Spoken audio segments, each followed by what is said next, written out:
Boa noite novamente, pessoal. Queria agradecer a presença de todos e dar boas-vindas ao segundo dia do workshop PEX Físio.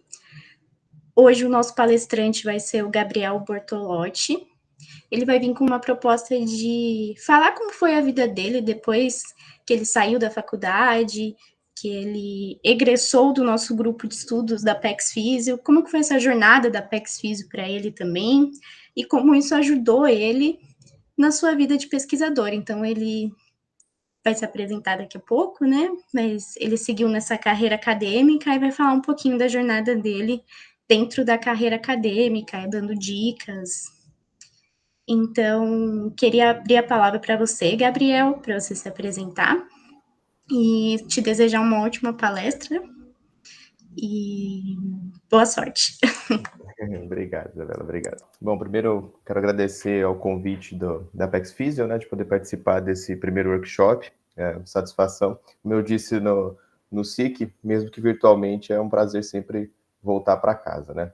Quero poder compartilhar com vocês, como a Isabela já disse, né, essas experiências e os desafios que foram tanto durante a graduação quanto agora no período de pós-graduação, tá?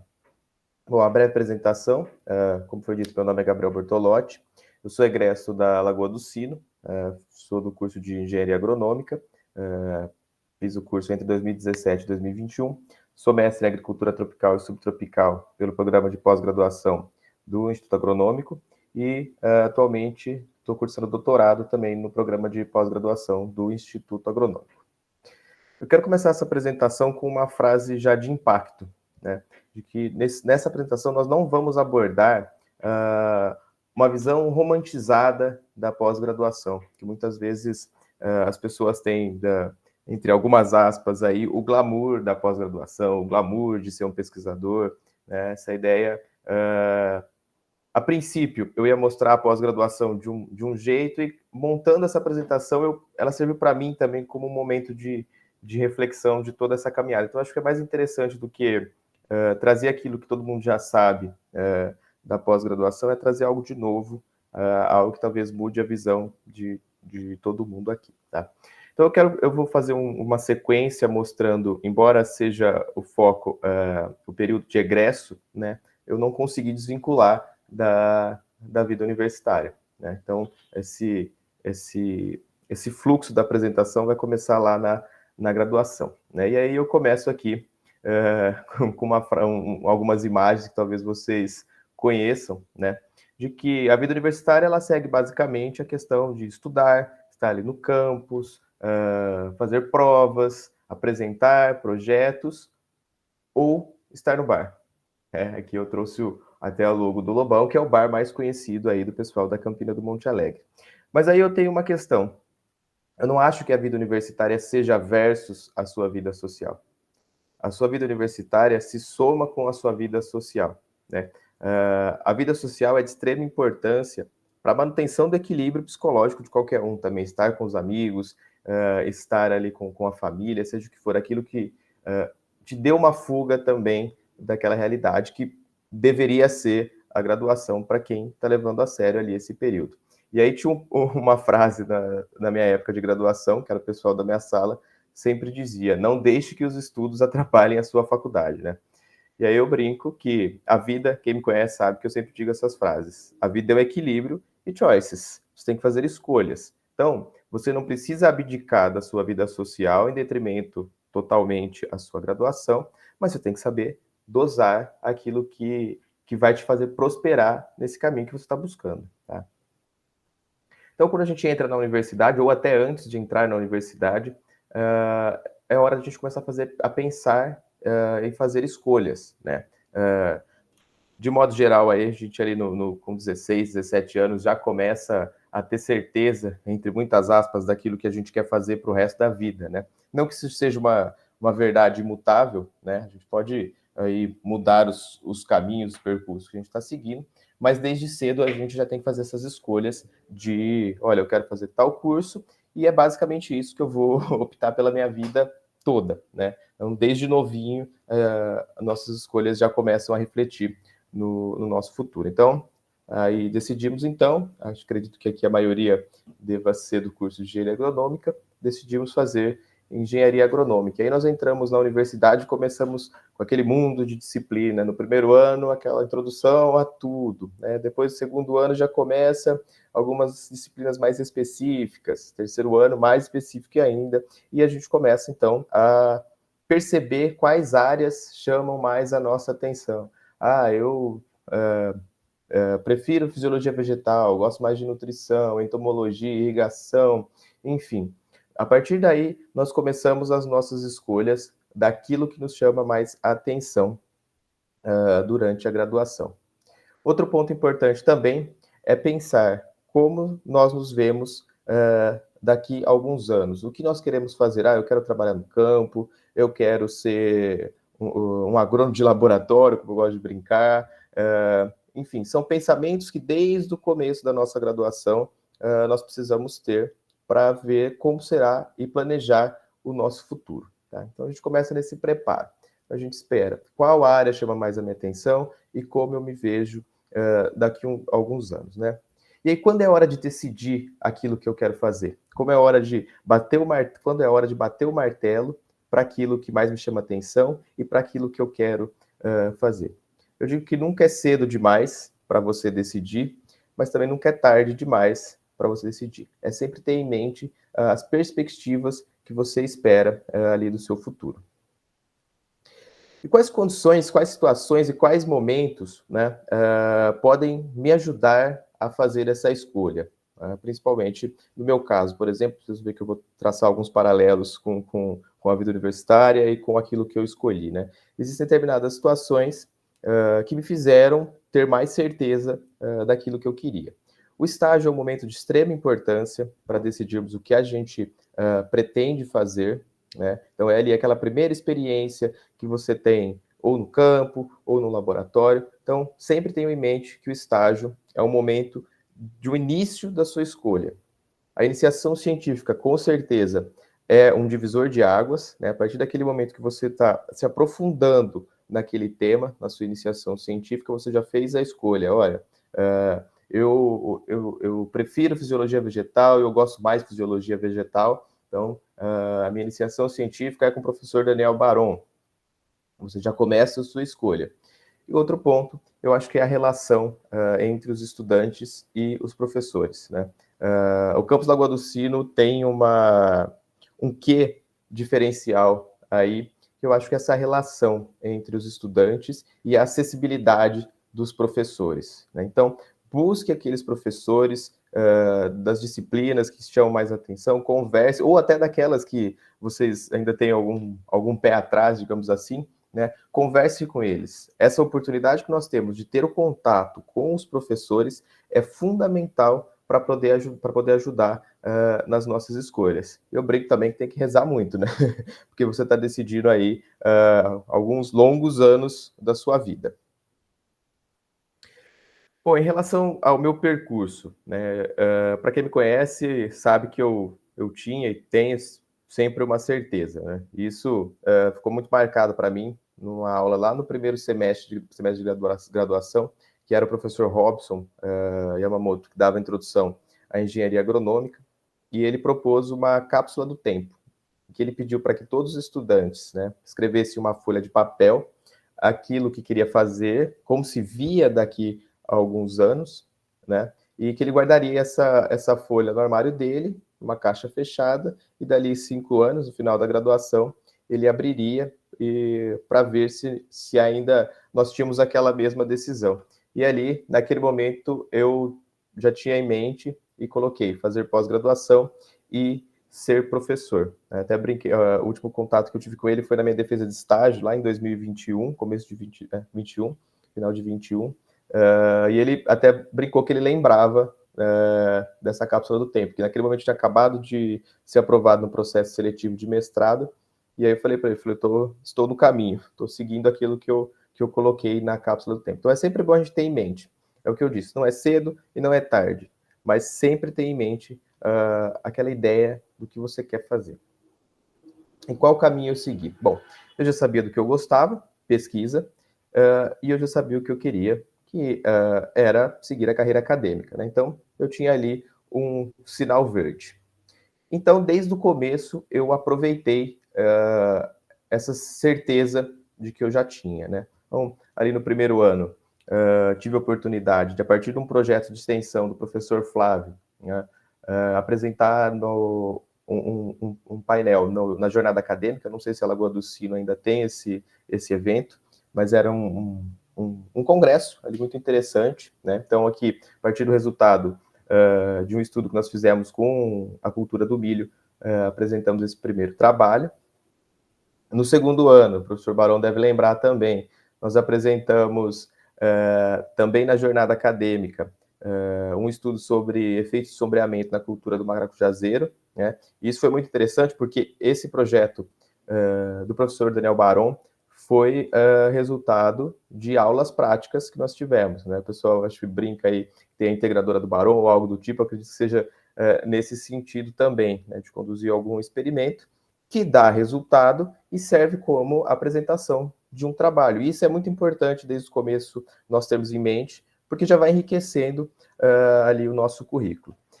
Eu não sei se o Barão lembra desse dia, mas exatamente nesse dia da apresentação, eu tive ali a primeira conversa com ele, dizendo que eu gostaria de ser orientado do professor Daniel Barão. E ele disse: olha, Bortolotti, eu estou abrindo um processo seletivo em breve para o meu grupo de estudo, tá? E aí você participe. Ali, logo depois, eu já encaminhei a documentação para me inscrever no processo seletivo, primeiro processo seletivo, eu acho, da PEX Físio. Então, no final de 2018, eu iniciei a minha participação como membro da PEX Físio, né? E aí, eu até conversando mais cedo com o Barão sobre a folha de almaço que eu comentei no SIC, né? Falei, Barão, essa folha de almaço está lá na apresentação já, fica tranquilo. E realmente eu tenho muito orgulho dessa folha de almaço. Foi uma reunião que nós fizemos, eu e o Daniel Barão, logo após a aprovação do processo seletivo ali da PEX Físio. Nós sentamos e começamos a planejar ali quais seriam as etapas durante o desenvolvimento da iniciação científica e além, né? E o Barão, em conversa, já perguntou o que eu queria, o que eu esperava e o que eu planejava. E eu disse ali que eu não tinha dúvidas de que eu queria seguir para a carreira acadêmica e o objetivo era ser professor, né?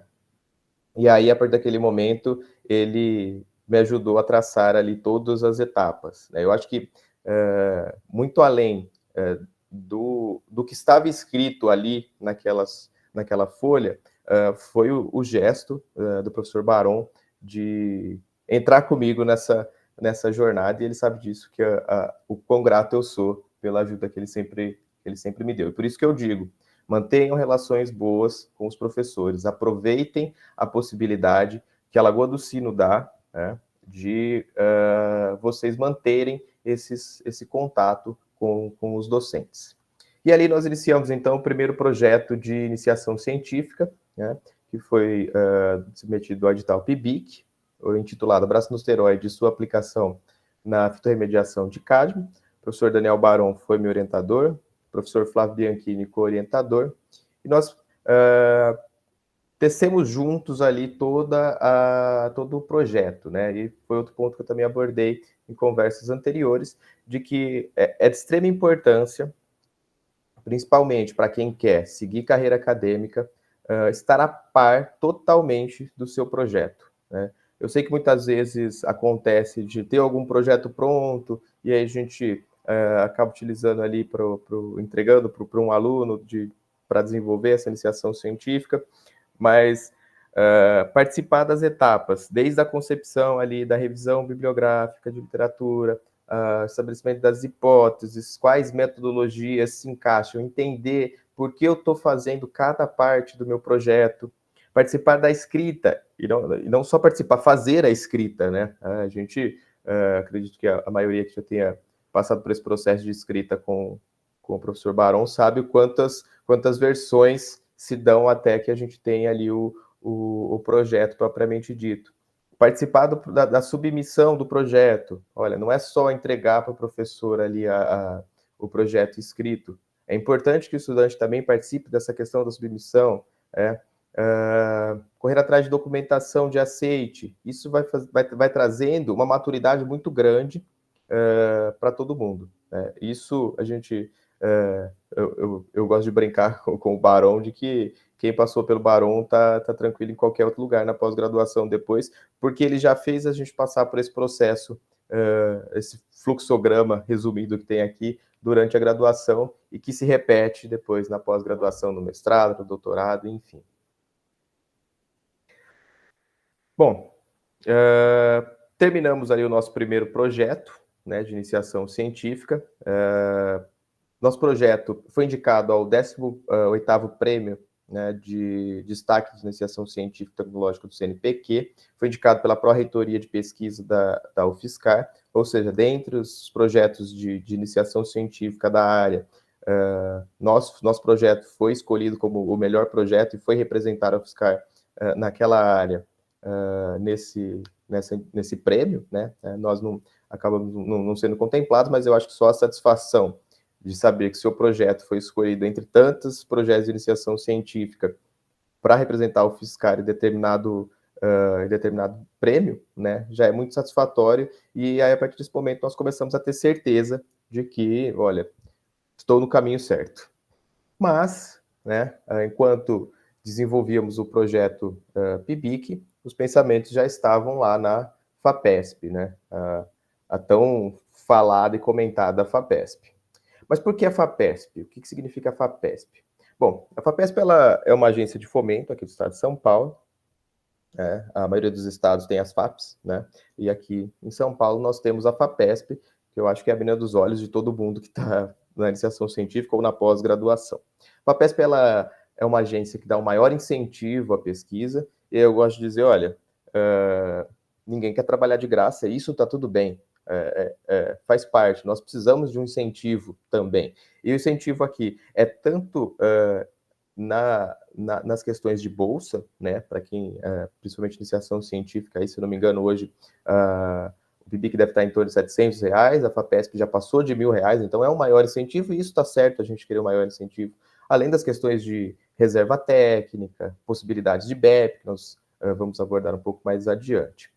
Além disso, a FAPESP também, na sua elaboração de um currículo para uma pós-graduação, ela é vista com bons olhos, principalmente devido às exigências, né?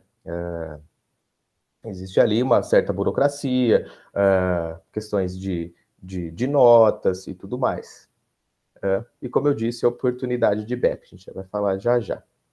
Então, né, com o pensamento já na FAPESP, passamos para o projeto FAPESP, que continua a trabalhar com fitorremediação, né, dessa vez intitulado 24 epibacinolídeo pode atenuar estresse gerado por cádmio em plantas de nave. Então, era o projeto de iniciação científica PIBIC, aprimorado claramente, né, e que foi submetido para FAPESP.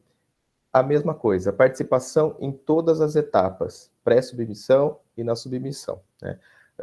Nós submetemos, eu estava até lembrando quando eu estava fazendo essa apresentação, nós submetemos em março de 2020, né?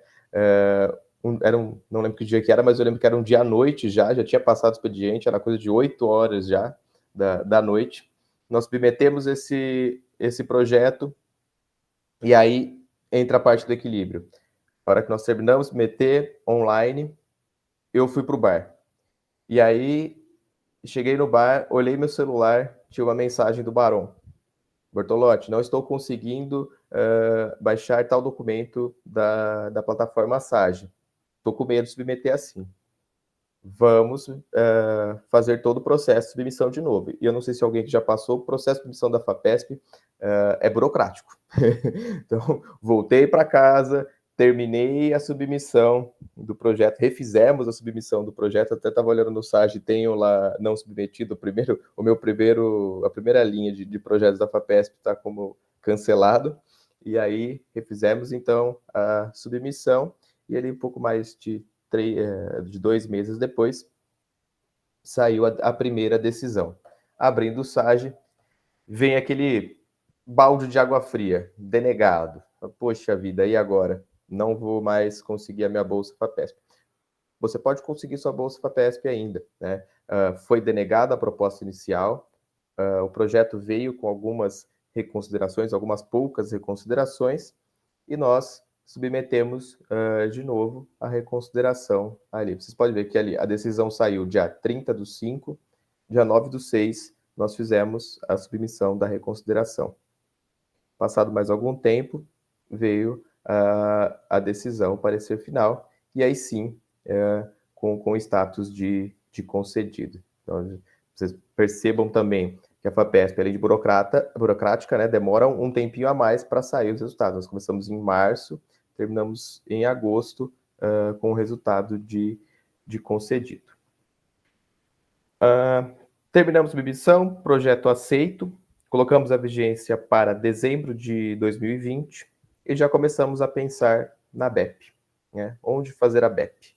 Entramos, para quem não sabe, a BEP é uma bolsa de estágio de pesquisa no exterior, então a FAPESP financia os estudantes para irem até alguma instituição fora do Brasil, com algum projeto que seja casado com o projeto desenvolvido aqui no Brasil. A FAPESP te paga para ter oportunidade de aprimorar o seu conhecimento. Isso é fantástico, né?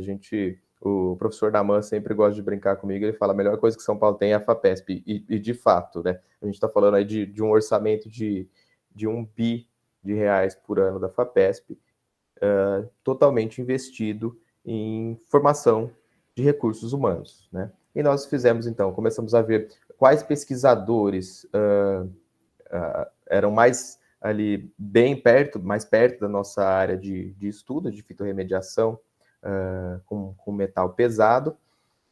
Tivemos algumas negativas já de cara, mandamos e-mail, o professor Barão mandou e-mail, alguns não responderam, outros disseram que não poderiam receber um estudante de graduação, mas conseguimos o primeiro contato satisfatório com a professora Fernanda Fidalgo, da Universidade do Porto, em Portugal, né? Acredito que vocês também devam conhecer o Cristiano, né? Então, esse foi o primeiro contato que nós tivemos com o grupo de estudo da professora Fernanda.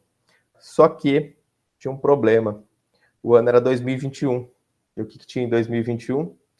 Pandemia.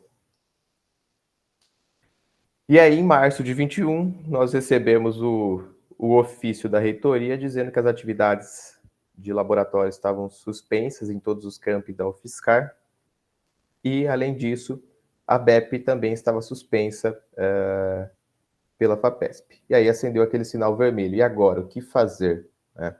Eu não consigo desenvolver, por hora, meu projeto de iniciação científica, que era totalmente dependente de laboratório, e, além disso, eu não consigo mais ter essa oportunidade, ou pelo menos a princípio, não ter essa oportunidade de fazer parte da iniciação científica no exterior. Então, tinha dois problemas. A BEP, ali era, lógico, um desejo muito grande, mas ainda era compreensível. Agora, e a FAPESP? Todo mundo fala, a FAPESP é exigente, a FAPESP tem um relatório, o que eu vou fazer agora? E aí eu comecei a pensar, e eu gosto sempre disso, de que é hora de ousar. A gente não pode ficar na nossa zona de conforto, né? Tem uma música do Raul Seixas, que ele diz que eu é que não me sento no trono de um apartamento com a boca escancarada, cheia de dentes, esperando a morte chegar. E é isso mesmo, eu acho que a gente não pode ficar parado. A gente tem sempre que pensar em ousar, sempre buscar nos desafiar, sair da nossa zona de conforto, buscar superações. E aí tinha a frase do professor Barão, que é a FAPESP quer um produto, né? E o que é esse produto? Bom, em uma aula de fisiologia vegetal, eu não vou mais citar o professor, não vou falar quem que é, o professor disse que um artigo de revisão é o ápice na carreira de um pesquisador. E eu fiquei pensando e, ao mesmo tempo, pensando, é hora de ousar, né? Eu sempre achei que era hora de ousar. Então, eu propus para que a gente entregasse como esse produto para a FAPESP um artigo de revisão bibliográfica, por que não? Né? Pode ser o ápice, mas eu quero me superar.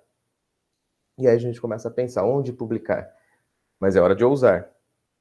Então eu falei, Barão, vamos arriscar num periódico internacional, por que não? Né?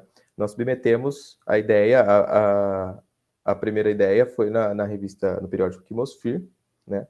Foram ali 6 meses, ou talvez até mais, de escrita intenso, mas era época de pandemia, embora com todas as dificuldades na questão sanitária, era um momento que todos estavam em casa, então havia um tempo maior para a dedicação da escrita desse artigo, isso com certeza foi o diferencial, né?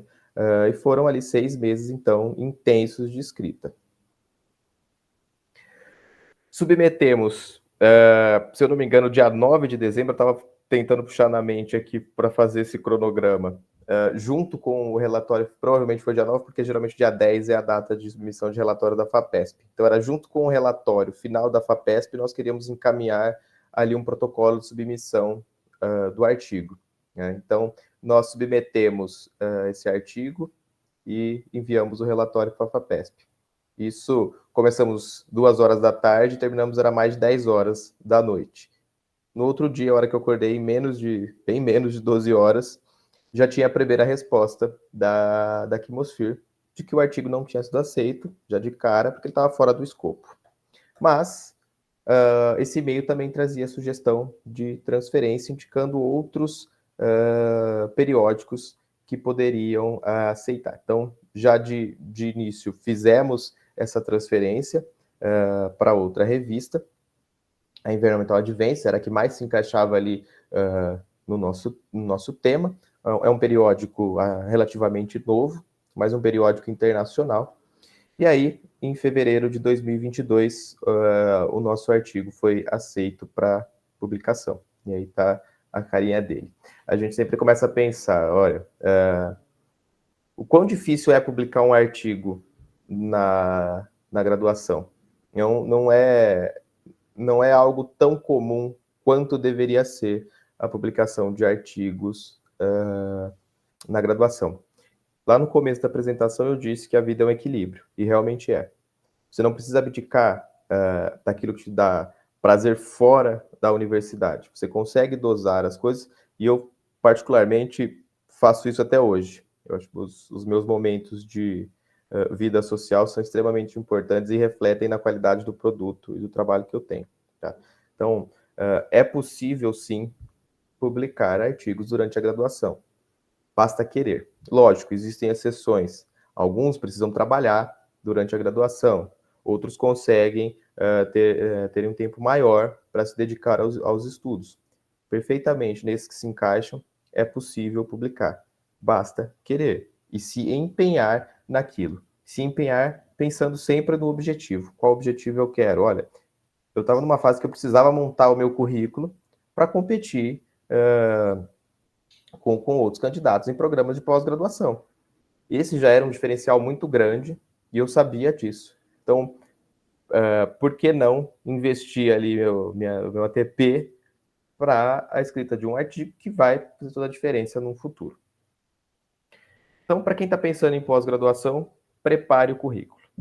Iniciação científica é muito importante, é extremamente importante. Eu vejo pessoas na pós-graduação que não passaram pelo processo da iniciação científica, a diferença é grande. A diferença é grande. Quem já passou ali pelo processo de iniciação científica pode não ter toda a noção do mundo de um laboratório, mas minimamente sabe e já sai na frente. Tá? Faz o diferencial tanto no currículo quanto já na pós-graduação. Publicação de artigo, é o que eu disse, é um diferencial. Vocês podem ver que alguns editais de pós-graduação já disponibilizam ali uma tabela com os pontos do seu currículo e, com certeza, artigo pontos disparados. Participação em congressos. Aproveitem participar de congressos. Tá?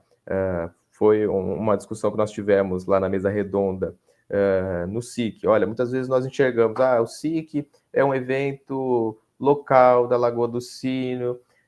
Não, não é só isso. Ele te prepara para outros congressos. Ele faz a diferença no seu currículo. Muitos sequer participam de SIC. Se você participou, você já está na frente de quem não participou e que vai estar competindo com você ali num programa de pós-graduação. Cursos e afins. A mesma coisa, nós estamos aqui hoje. Talvez gere um certificado, está contando no seu currículo também. Muitos não estão aqui hoje, não terão esse certificado para o currículo. Você já tem um pontinho a mais ali na frente. Boas avaliações. Isso é fundamental também, né? Tanto para, por exemplo, ali na FAPESP, para quem busca FAPESP, a FAPESP é exigente em nota, tanto que no relatório parcial ela já pede uma avaliação de que se o aluno progrediu, manteve estável ou decaiu com o rendimento acadêmico.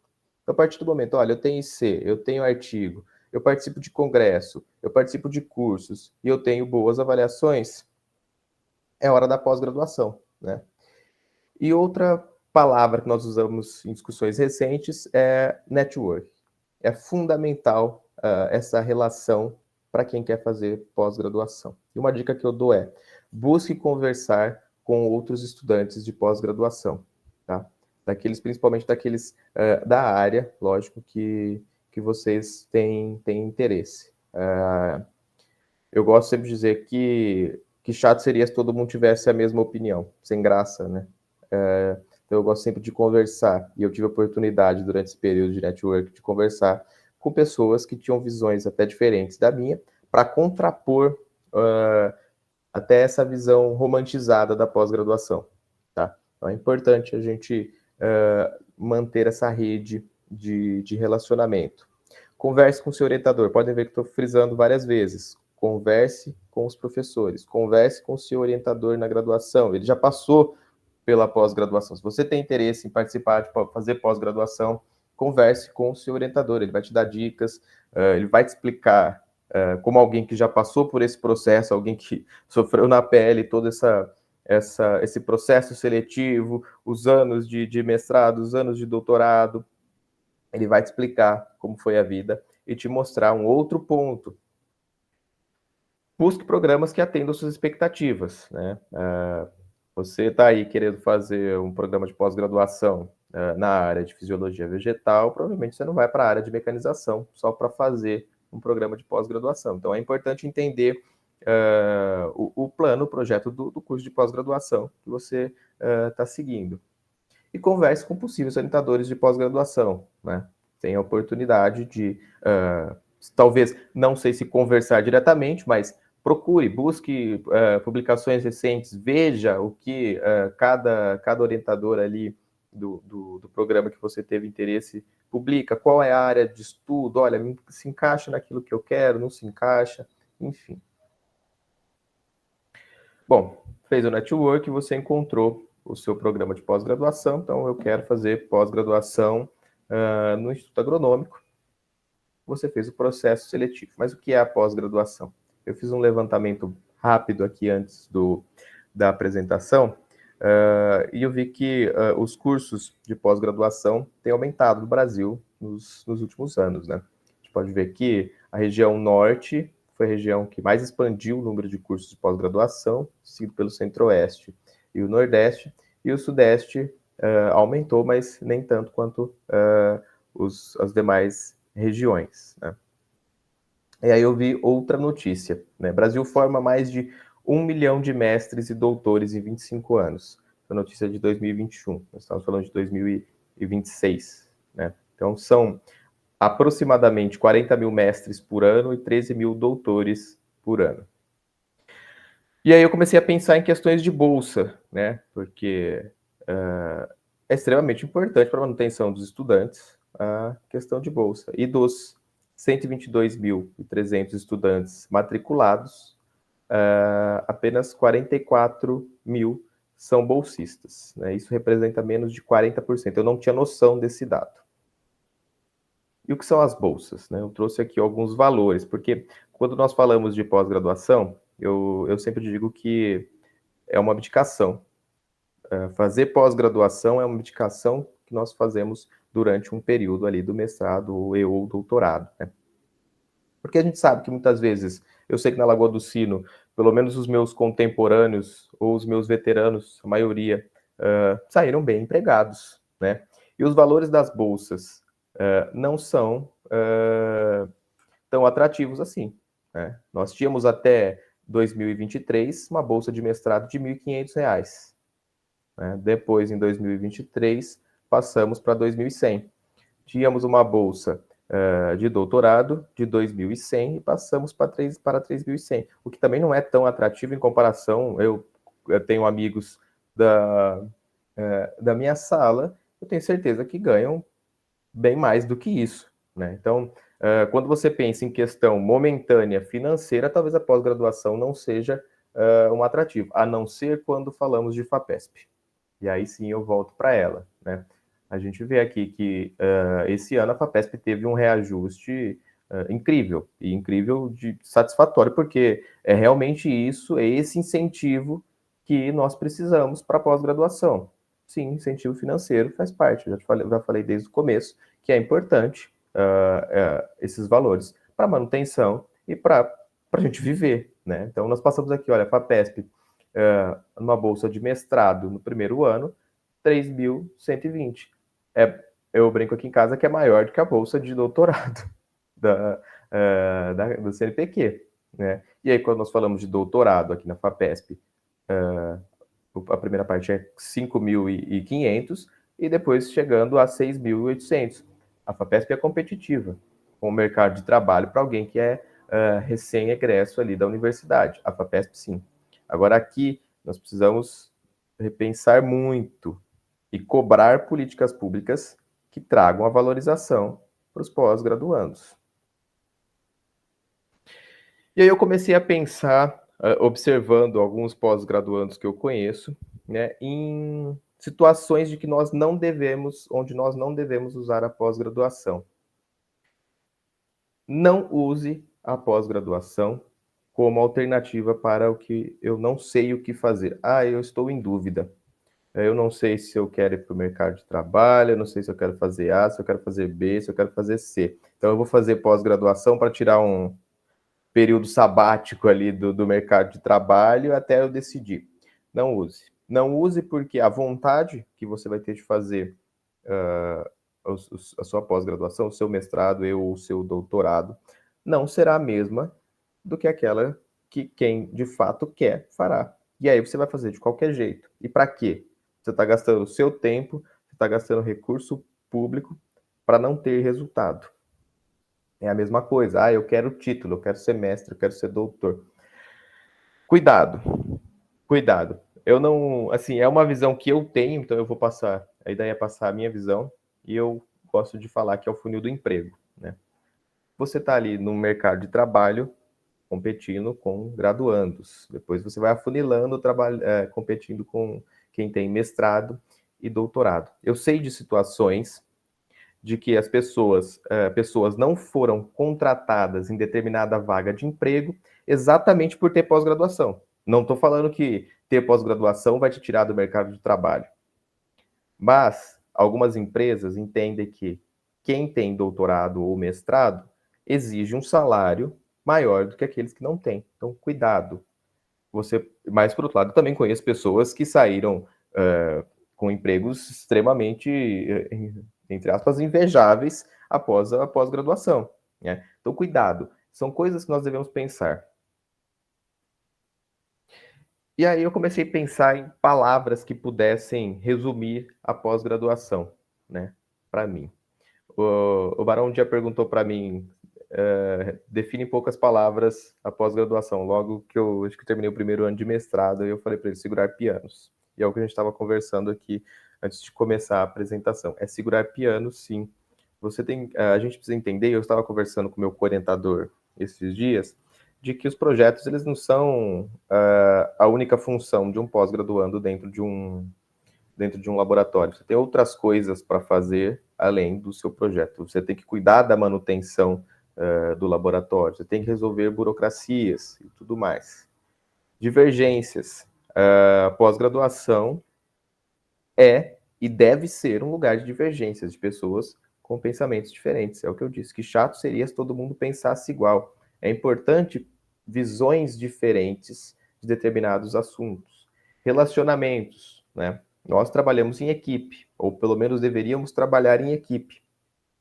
Então, você vai trabalhar com pessoas divergentes das suas ideias, mas você tem que manter um relacionamento. Elas são pessoas do seu cotidiano. Na graduação, na nossa sala de faculdade, a gente escolhe minimamente com quem fazer amizade. Na pós-graduação, dependendo do tamanho do laboratório, são aquelas 10, 15 pessoas que você vai conviver diariamente, sem escolha. Então, saiba se relacionar com as pessoas, saiba entender pontos divergentes do seu. Você não precisa aceitar, apenas respeite. Pensamento crítico, pós-graduação é um lugar, assim como na graduação, mas talvez mais aprofundado, ou pelo menos deveria, de formação de mentes pensantes, de formação de pensamento crítico. Eu tive aula, acho que alguns aqui já devem ter ouvido falar, do professor Heitor Cantarella, né? Ele é um dos autores, agora da última edição, ele é o principal editor do Boletim 100, né? E ele sempre frisou isso durante a disciplina dele de fertilidade do solo. Eu quero formar vocês com pensamento crítico. Eu não quero que vocês aceitem aquilo que eu estou falando, tá? Então é isso.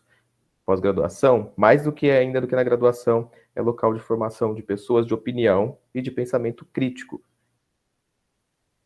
Projetos e mais projetos. Estou fazendo meu projeto de mestrado. E só. Não funciona assim. Existem pessoas que fazem isso, mas não funciona assim.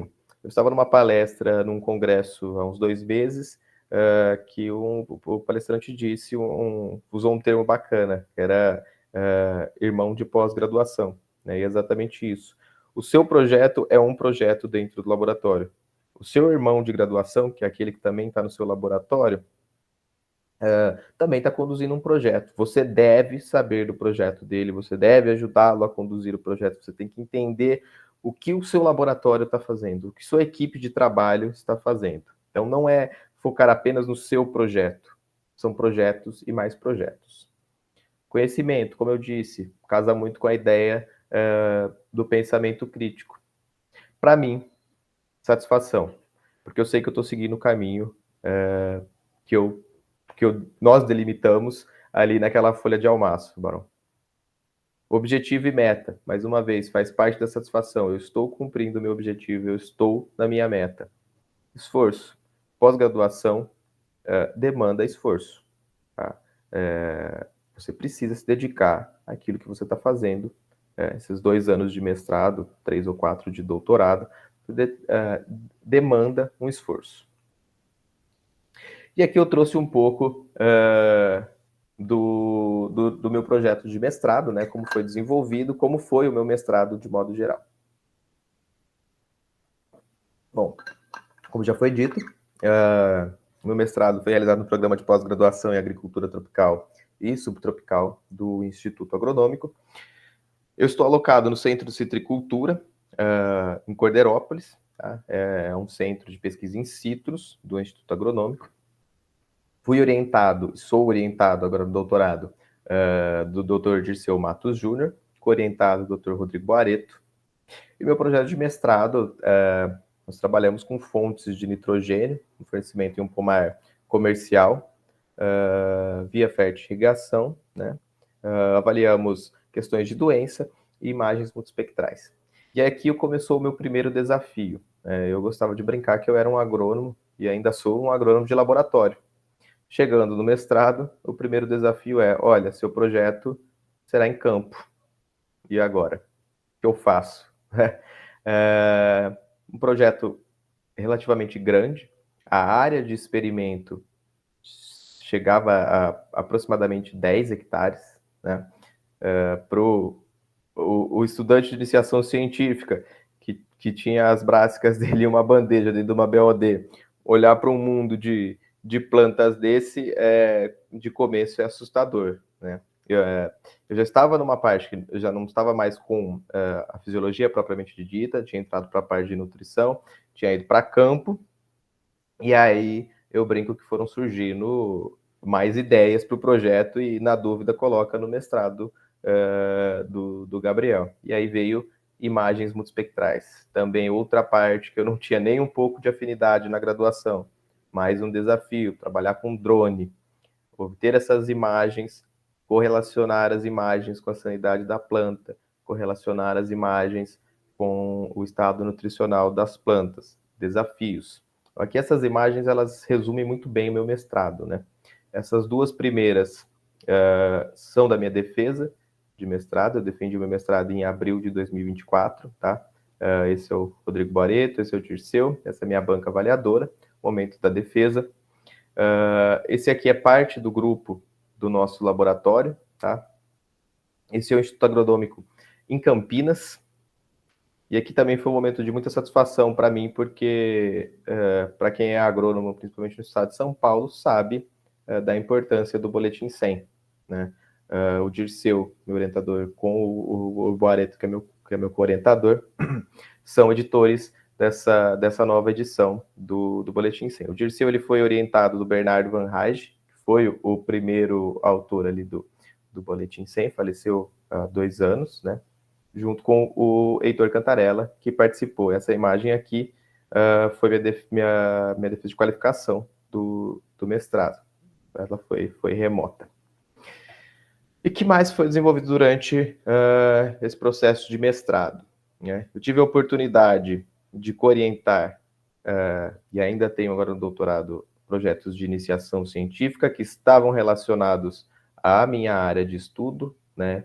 Trabalhei com cálcio também no mestrado e fontes de nitrogênio, mas também participei de outros projetos de iniciação científica que não estavam relacionados ao meu projeto de mestrado, como a aplicação de protetores solares e efeito de molibdênio em milho, que foram 2 projetos bastante interessantes, com resultados promissores, que surgiram aí fora do meu escopo principal de estudo, mas é aquela questão, projetos e mais projetos, né? Consegui publicar 2 artigos durante esse período de mestrado, já temos 5 no Prelo, ainda bem, né?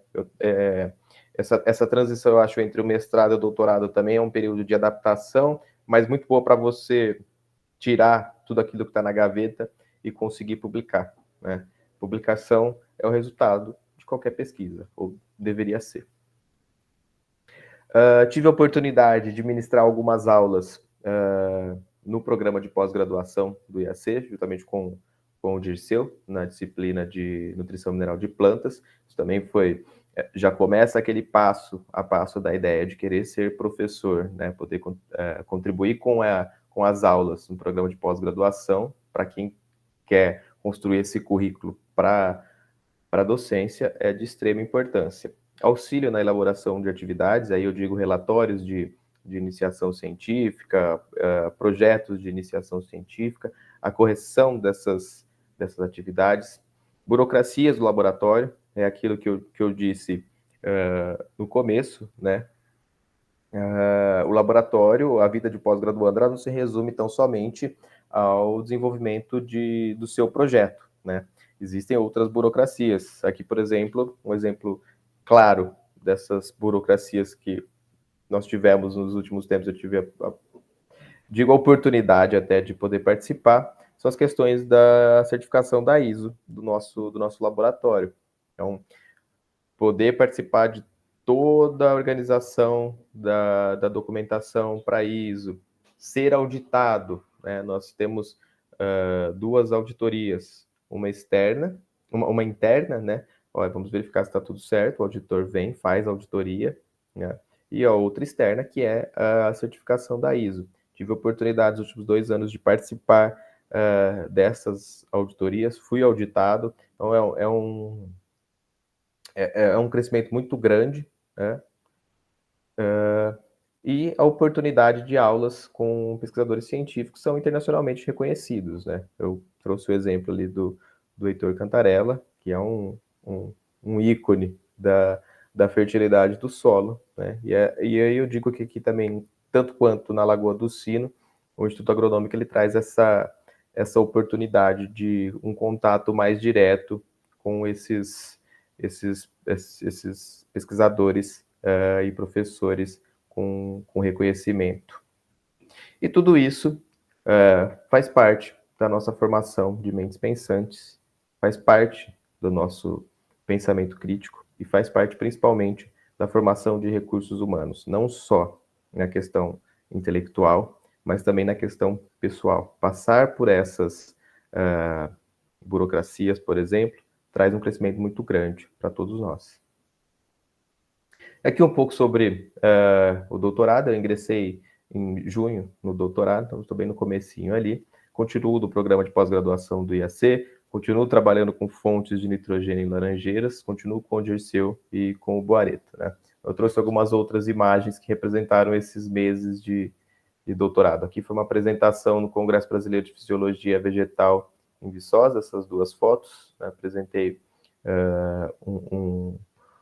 um painel sobre protetores solares em plantas de citros. E essas duas imagens aqui eu deixei até um pouquinho maior, porque quem fez botânica e fisiologia com o Baron talvez não reconheça, mas já ouviu falar muito dessas duas pessoas aqui, né? Essa foto aqui também foi no Congresso de Fisiologia em Viçosa. Nós estávamos no primeiro dia, era a abertura do congresso, o primeiro coquetel.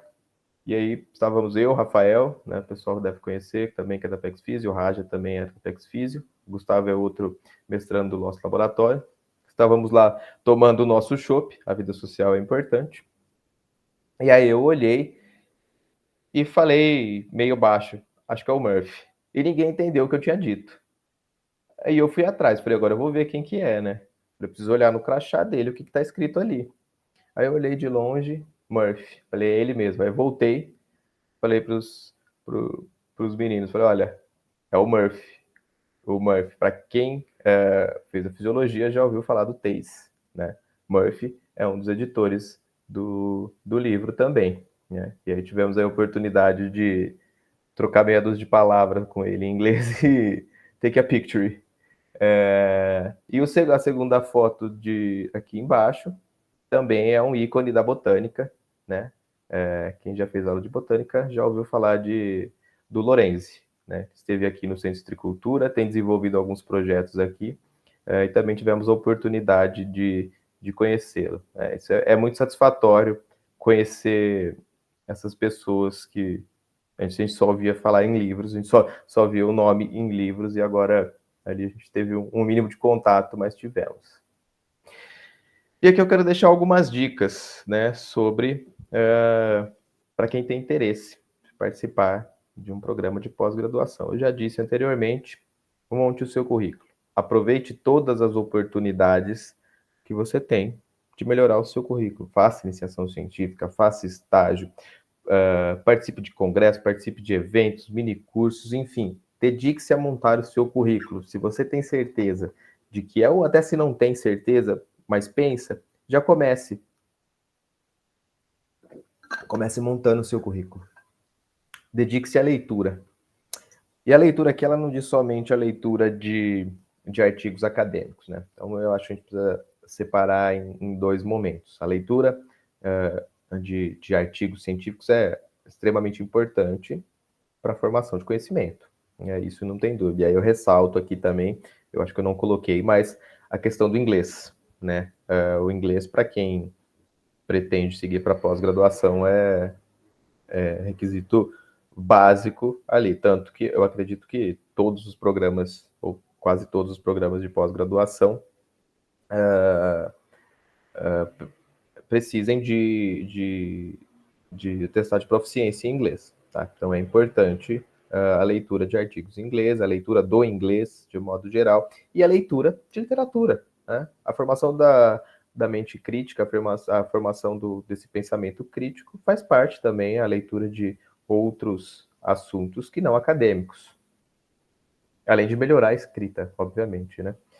Foque no seu objetivo. Olha, eu tenho certeza daquilo que eu quero, eu vou focar. E aí isso resume tudo que foi dito anteriormente, né? Não busquem caminhos alternativos. Não existe caminho alternativo. Não faça pós-graduação, e aí eu estou sendo enfático, não faça pós-graduação como uma alternativa do que não sei o que fazer. A pós-graduação ela é desgastante, né? Existem momentos que às vezes parece que não, e aí eu trago a questão do achar que existe um certo glamour. Não existe. Ela é desgastante, fisicamente e mentalmente. Isso eu trago também de novo. Dose a sua vida, exatamente pelo desgaste que você vai ter durante esse período, tá? É importante manter suas relações sociais, sair com os amigos, e faça aquilo que te dá prazer em acordar cedo todos os dias, né? Não adianta você ir empurrando ali com a barriga, acordar todo dia reclamando, porque você não está no caminho certo. E eu gosto de dizer que a gente precisa lembrar que não é uma linha reta que existe entre o ponto A e o ponto B. Não existe meios termos e não existe um jeitinho, que a gente costuma dizer. O caminho para a gente chegar no nosso objetivo, ele é bem tortuoso, tá? E não é fácil. Mas eu tenho certeza que a cada ponto do A para o B, do B para o C que você chega, você vai se contemplar com aquilo que você conquistou. Aí eu trago aqui uma frase para encerrar, né? Ou se preste atenção com o ouvido do seu coração, né? Benedito de Nórcia, para quem não conhece, é São Bento.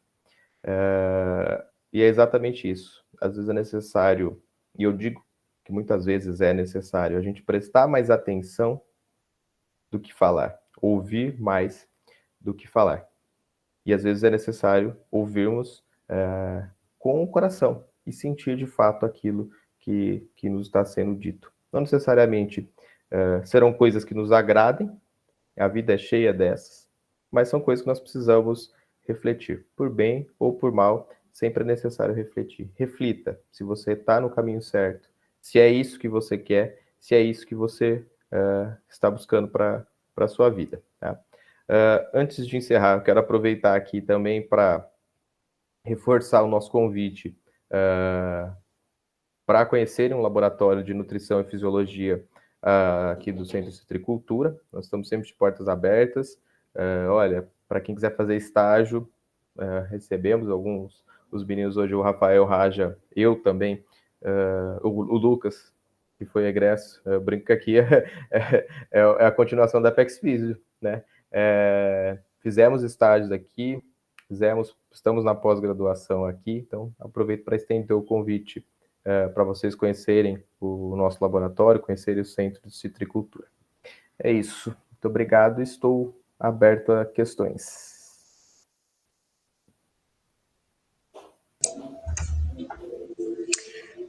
Oi, gente. Eu queria agradecer o Gabriel por essa magnífica palestra. Assim, acho que deu um bom panorama para a gente de como é essa jornada acadêmica num geral, né? Eu acho que foi bem detalhado. Achei muito legal saber mais um pouquinho sobre a sua jornada. Ainda mais como integrante PEX Physio, né? Assim. Eu queria abrir agora para perguntas. Se alguém também quiser colocar alguma coisa. Se quiser abrir o microfone, mandar no chat, fiquem à vontade, tá bom? Aí estamos abertos a perguntas. Pode falar, professor. Olá, boa noite. Boa noite a todos. Me ouvem? Me veem pela câmera?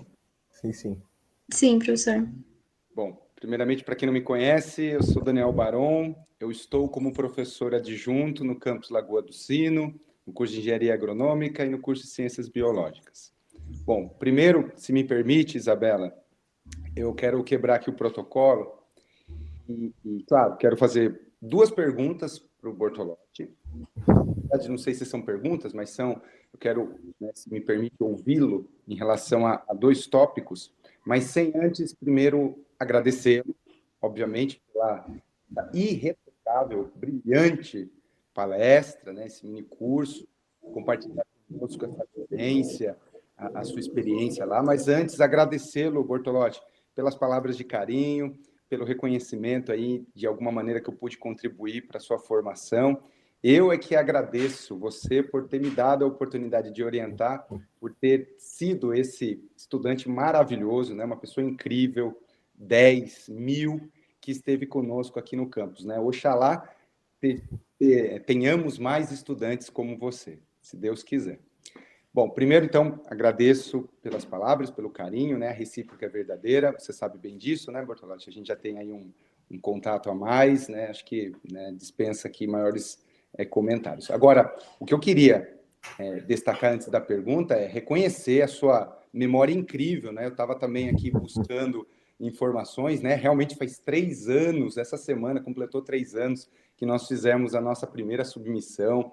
E aí, claro, né, para a gente chegar até ali, poxa, que legal ouvir que você já nos, né, compartilhou conosco que a pós-graduação não pode ser romantizada, né? A gente não pode achar aquilo que fazer pós é uma coisa de glamour, não. É uma coisa suada, difícil, com muito esforço e uma escolha que vai ao encontro que você acabou de falar, né? Não necessariamente eu tenho que fazer pós porque eu não sei o que eu tenho que fazer. Pelo contrário, a escolha da pós é justamente porque você quer aquilo como plano A, né? Em primeiro lugar.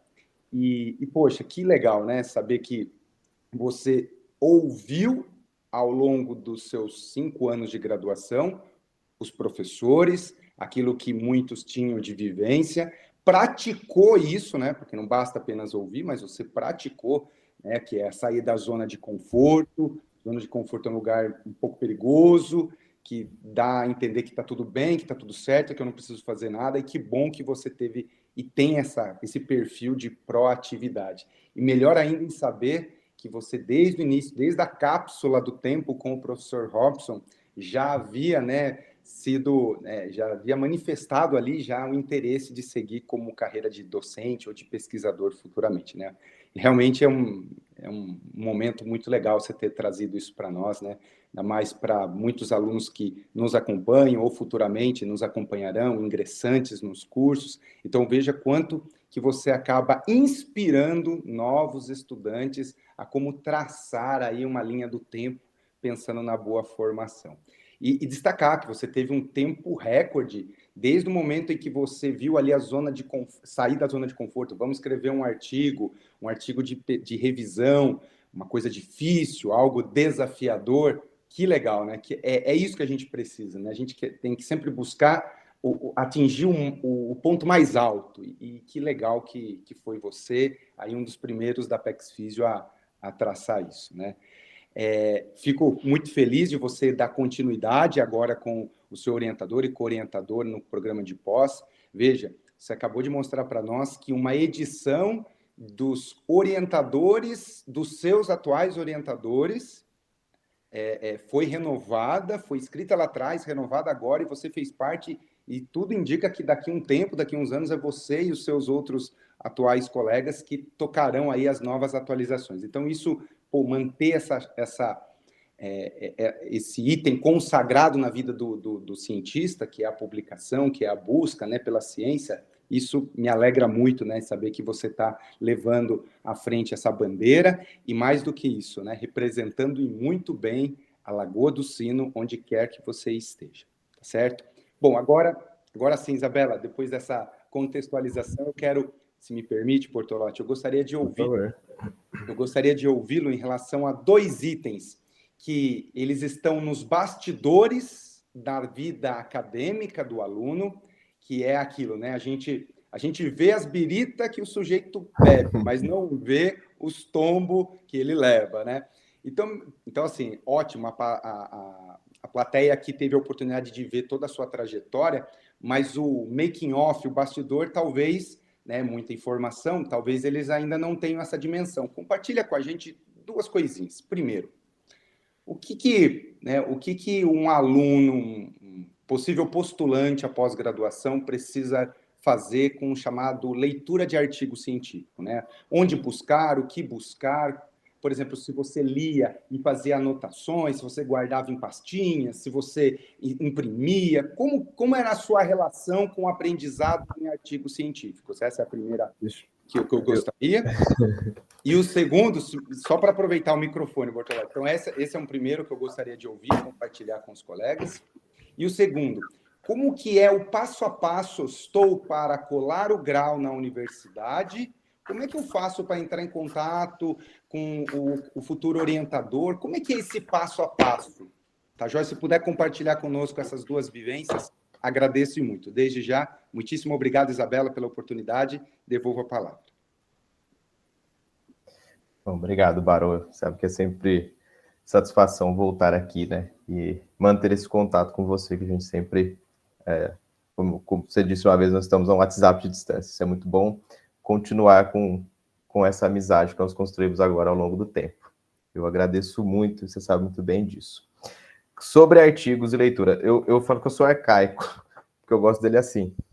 Eu imprimo, não sei se dá para ver, mas e vou fazendo minhas anotações. Então, desde o começo da graduação, tinha um calhamaço de artigos, principalmente da iniciação científica, os quais eu lia e ia fazendo anotação e acabava separando pegava esses envelopes de papel craft, esses envelopes grandes, cabe pelo sulfite, e ia separando por tempo. Então, eu sou vez ou outra eu acabo fazendo uma limpeza e poluindo um pouco, mas o meu modo de leitura é esse: ir grifando e escrevendo anotações do lado, aquilo que eu entendi, aquilo que eu tenho dúvida.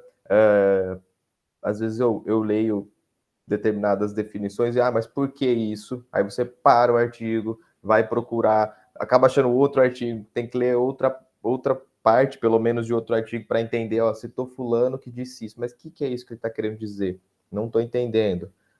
Então, o meu método de leitura é esse, né? E a gente sempre trabalha, claro, com artigos de periódicos de fator de impacto elevado, né? Quando a gente quer fazer ciência de qualidade,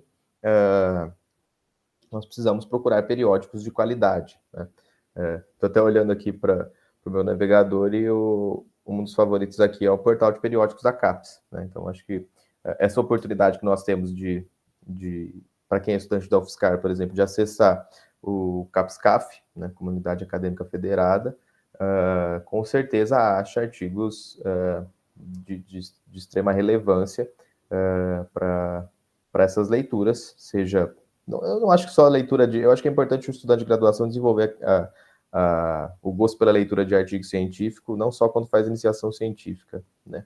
A leitura é primordial para quem está ali estudando, né? Eu sempre gostei de ler e continuo assim. Então é isso que eu sempre digo. Procurem artigos bons, selecionem os artigos que vocês querem. Cada um tem um médio de leitura. Eu gosto de grifar no PDF, eu gosto de imprimir, eu gosto de fazer mapa mental daquilo que eu tô lendo, né? Treinem a leitura. Leitura é hábito, né? Às vezes o pessoal brinca que eu fico muito no computador lá. Eu pergunto, você faz letras? Não, eu tô lendo, tô fazendo alguma coisa ali que demande do meu computador. Então é isso. Leiam bastante. Qual que era a segunda pergunta, Barão? Primeiro, obrigado, né? Interessante. Você não faz letras, não, viu? Não. Não, na verdade, o que eu pedi, vou pedir agora, né? Como já tinha pedido anteriormente, falar para nós, comenta conosco aqui, como que é esse bastidor para ir buscar o orientador na pós-graduação? Quanto tempo você demorou antes da colação de grau? Se foi simultâneo? Sabe? Como que um aluno hoje na graduação já pode se preparar para esse momento tão decisivo que é encontrar um programa de pós e como fazê-lo? É aquela questão que eu disse na apresentação. Eu acho que o estágio é um bom momento para você ter esse primeiro contato com possíveis orientadores, e foi o que aconteceu comigo. Eu fui estagiário do Laboratório de Nutrição e Fisiologia aqui, fui estagiário do Dirceu e do Boareto, e a partir daquele momento, assim como foi com o Lucas também, que é egresso da PEX Físio, né? A partir daquele momento nós estabelecemos um contato com eles, e aí já tínhamos ali alinhado o ingresso na pós-graduação. Então, o que eu digo, o estágio é uma grande oportunidade para você decidir o que você quer fazer e você já procurar possíveis orientadores. Então, não deixe muito para o final também para fazer o estágio, tá? Minha época de estágio foi complicada porque foi época de pandemia, aí entra com o processo de colação de grau e ingresso no mestrado. Eu tive um problema, mas eu acho que são problemas que são extremamente fáceis de resolver quando se tem objetivo, se quer fazer aquilo. O meu problema foi, tivemos a pandemia, atrasamos o ano letivo, né? o ingresso no programa de pós-graduação era nos últimos dias de janeiro, a matrícula, e eu precisaria ter colado grau, precisava ter colar grau antes da matrícula, né? E aí eu falei, e agora? O que eu faço? O Barão deve lembrar da correria que foi, né? Correndo atrás de Antônio, correndo atrás de todos os professores, porque eu precisava das notas no SIGA com urgência, tinha que defender estágio ainda, faltando 2 dias para o ingresso no programa, né, para matrícula. Então, foi um momento delicado, mas que nós, ali com bastante empenho e cobrança também, ficamos em cima e conseguimos resolver tudo. Acabei até colando grau, acho que 6 meses antes da minha turma, enchi o saco de todo mundo, e foi isso. Mas é sempre bom vocês começarem a preparar já. Aproveitem essa oportunidade de estágios, diversos laboratórios aceitam estágios não obrigatórios, né? Então é um momento de conexão ali, de encontro com possíveis futuros orientadores, né? Com certeza o orientador de graduação tem algum laboratório para indicar para você fazer estágio. Aproveita a oportunidade de ir nesses laboratórios, que você principalmente tem a ideia de fazer a pós-graduação. É a sua primeira experiência, como o Barão disse, uma oportunidade de conviver ali, né, com o dia a dia de pós-graduandos, e também já a oportunidade desse primeiro network. Na minha visão é essa. O estágio é um ponto fundamental para o estabelecimento de ideias de possíveis orientadores. Perfeito, muito obrigado, Bortolotti. Aí, Bortolotti, eu queria emendar algumas dúvidas que eu tive também.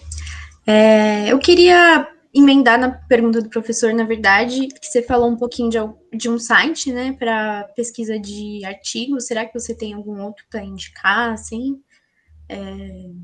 Às vezes, eu acho que ajuda um pouquinho. Olha, existem outros, sei lá, Web of Science para você procurar, mas eu gosto muito do portal de periódico CAPES, porque ele te dá acesso a diversos artigos que não são open access, por exemplo, você consegue acessar pelo portal de periódico CAPES. Então você entra lá, faz o login, não sei se todos vocês conhecem, inclusive me disponho também a em um outro momento, se quiserem, eu posso fazer esse processo com vocês e mostrar, né? Vocês têm acesso tanto no campus sem usar o login da UFSCar, ou fora do campus, coloca o RA e a senha do SIGA. Vocês conseguem procurar ali os artigos, palavras-chave em inglês. e pelo menos assim, é o meu método de pesquisa, que eu acho muito mais ágil. Entendi. Queria fazer outra pergunta também, para você falar um pouquinho mais da sua perspectiva sobre a pós-graduação em tempos atuais no Brasil. Se você puder detalhar um pouquinho, por favor. Tá, vamos lá. É o que eu disse na apresentação, né? Nós temos ali uma discrepância, pelo menos salarial, muito grande, de valores de bolsa e valor de salário que o mercado de trabalho te paga, né? Eu estava conversando com o Barreto esses dias e eu disse para ele, olha, a pós-graduação, ela é uma abdicação momentânea que a gente precisa fazer quando se pensa financeiramente, né? Nós vimos ali os valores de bolsa, embora tenham tido um reajuste no último ano, ainda é um valor baixo em relação à competitividade do mercado de trabalho. E é o que eu disse também. A Lagoa do Sino tem a formação de pessoas incrível, porque eu basicamente acho que não conheço ninguém que saiu, pelo menos da minha sala e dos meus veteranos ali, pelos que eu mais tinha contato, que saiu sem um bom emprego, né? Então, a pós-graduação, o Brasil precisa investir mais na pós-graduação, né? A gente tem a visão muito aqui da FAPESP do Estado de São Paulo, que, como eu disse, é algo sui generis, mas em questão nacional é necessário investir mais em formação de recursos humanos, é preciso investir mais em pesquisa. Eu até fiz um levantamento, estava dando uma olhada nos gráficos esses dias. Nós estamos abaixo da média mundial, obviamente, de investimento em pós-graduação, abaixo da média da América Latina, abaixo da América do Sul, abaixo da média, lógico, de grandes países, Estados Unidos, Rússia. Enfim, é necessário uma visão mais crítica e empenho dos estudantes de pós-graduação para reivindicar também as demandas, né? Eu vi agora, existe a Associação Nacional dos Pós-Graduandos, a NPG, né? E eu vi que eles estavam batendo em cima agora, por exemplo, para pedir um reajuste já nas bolsas de pós-graduação, e é de fato que a gente precisa, né? Em determinados locais, nós vemos que a pesquisa, ela é sucateada, né? Não é tão fácil assim fazer pesquisa, não é tão fácil assim estar na pós-graduação. O acesso a material de qualidade para você desenvolver o seu projeto, né, não é algo contemplável do país atualmente.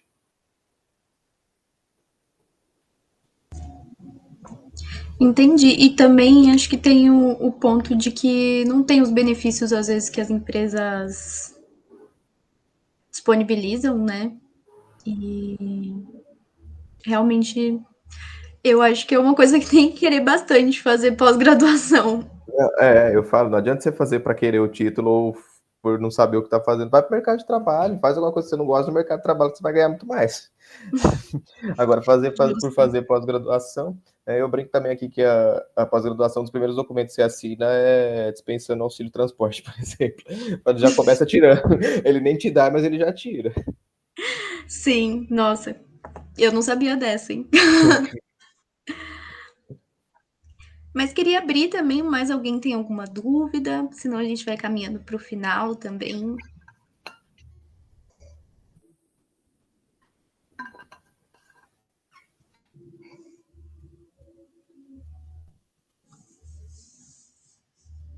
Se alguém quiser abrir a palavra também, fazer alguma consideração, está aberto o microfone para todos.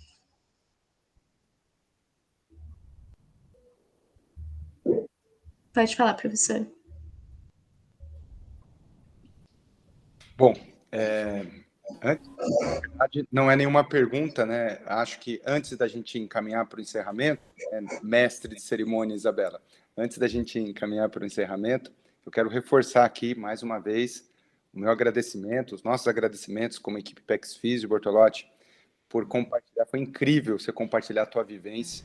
Pontos que eu tenho certeza que de 9 de 10 alunos não têm a mínima ideia do quanto é desafiador tudo isso que você expôs aqui para que um aluno consiga seguir para a pós-graduação e lá consiga continuar de maneira satisfatória. Então, destaco aqui a escolha do seu tema, muito feliz a escolha do seu tema, que vai ajudar, sim, significativamente todo aluno que assistir, que acompanhar futuramente essa apresentação. E eu só tenho a agradecê-lo aí pela clareza, pelo domínio do assunto e pela precisão que é particular. Muito obrigado mesmo, Bortolotti. Agradeço também, Isabela, agradeço a todos que estiveram aqui conosco até esse momento. Regina Barão, eu que agradeço dessas oportunidades, os últimos meses que você tem me dado também de poder contribuir um pouquinho aí com o pessoal, principalmente da PEX Physio, participamos ali da mesa redonda no SIC, agora aqui no workshop. Eu acho que é isso. É importante a gente mostrar pontos de vistas, é o que eu disse ali também na apresentação, né? Pontos de vistas, sejam eles semelhantes ou divergentes dos nossos, né? E eu gosto muito disso. Então, agradeço a oportunidade e estou disponível aí também sempre que vocês precisarem. Gabriel, eu queria pedir para você falar um pouquinho de como a gente pode te encontrar, talvez algum e-mail, o Instagram, talvez, se você quiser passar seu Lattes, seu LinkedIn. Então, se puder passar como a gente pode te encontrar posteriormente, por favor. Perfeito. Bom, acho que posso pôr aqui no chat o meu e-mail, meu contato de WhatsApp também, vocês podem mandar qualquer coisa.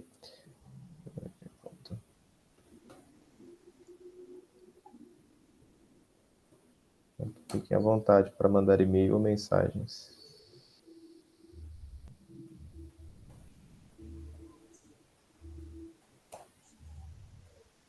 Bom, eu queria também reforçar o agradecimento do professor por ter participado do nosso primeiro workshop. Eu acho que foi uma palestra assim muito enriquecedora, porque eu, como pessoa que está egressando da universidade agora, eu acho que foi bem esclarecedor para mim, assim, de talvez qual rumo tomar, porque às vezes a gente sai da faculdade um pouco confuso do que a gente vai fazer, e eu acho que isso pode, às vezes, mostrar um caminho que a pessoa não tinha pensado, ou não sabia como chegar até lá, então acho que você elucidou muito bem sua trajetória, e quero desejar parabéns pela sua trajetória até agora também.